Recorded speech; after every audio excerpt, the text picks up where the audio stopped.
All right. You ready to do this? I'm ready. Okay. Let's rock. So I figured since we were talking this month about video, and one of the things that you and I frequently talk about is authentic connection with clients. Yep. It's kind of your thing, right? So first off, why don't you introduce yourself to difference makers out there? I know most of them are probably familiar with you since you've been on before. Yep.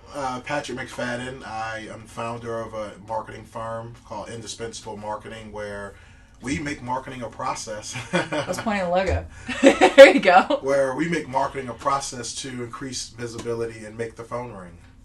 Awesome.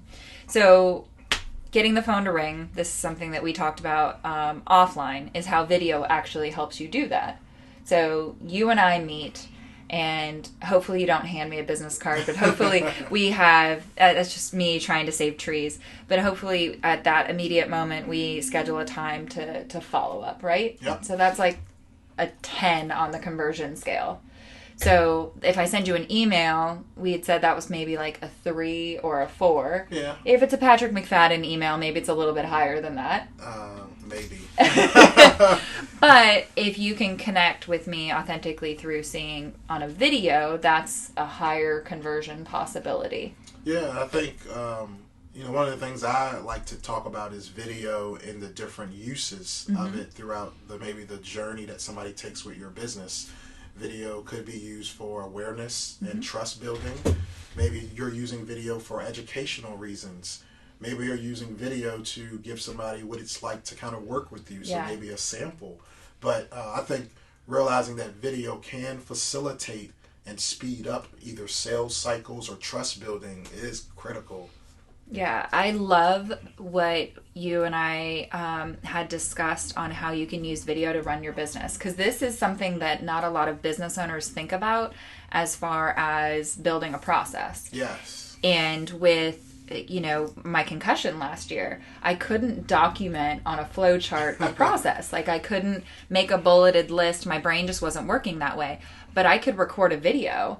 And now with screen sharing technology, I can take all of my clients, whether they're clients that are trying to figure out or orient themselves with like the back end of the website, that we have for just clients, or if they're trying to figure out where the videos are located on Facebook, I can do a screen share and take anyone through that. And so actually in my company, we use screen sharing and video to document processes where we did the work one time, we showed somebody how to do it, and then we link it in the project management software and allow anybody access to it. So now they can go find out how to do something. And actually, it's even great for monthly reports or reviews. So I think it's important for video. The first thing is to figure out what is the purpose of it and what do you want to do with it. So do you have any screen sharing software that's your favorite? And we're not getting any affiliate marketing money from this. There's no kickbacks. I like to use Loom. Okay. I think it's Loom.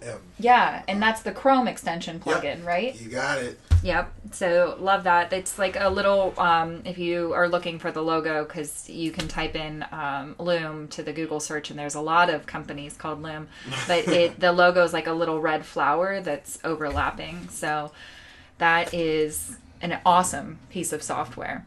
And my last question about video is, video scary to a lot of individuals. Yeah. Because of being perfect. So. Yeah, it doesn't have to be perfect. It just needs to. For me, I think about it as the same as like speaking. Before you're about to speak, sometimes you get the jitters and you're a little nervous or whatever. But if you focus on the audience and the value and it's going to be useful for them, then I think that'll trump the video nervousness. It's like, what is it that my audience cares about? What are their fears, their biases?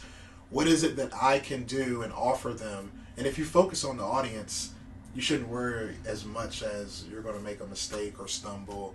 Heck, when I did my first speaking engagement, it was at the Richmond Convention Center, and I was nervous that I had like 200 people in the room. And I said, man, please don't let the clicker stop. The clicker stopped. Please don't let the mic go out. The mic went out. And I said, well, my first speaking engagement, here I am. Everything that I didn't want to happen has happened. And at the end, everybody said, great presentation. And I was like, but my clicker stopped. And I said, well, because I focused all the information on them. Yeah. So I think it's the same thing. Yeah, that's awesome.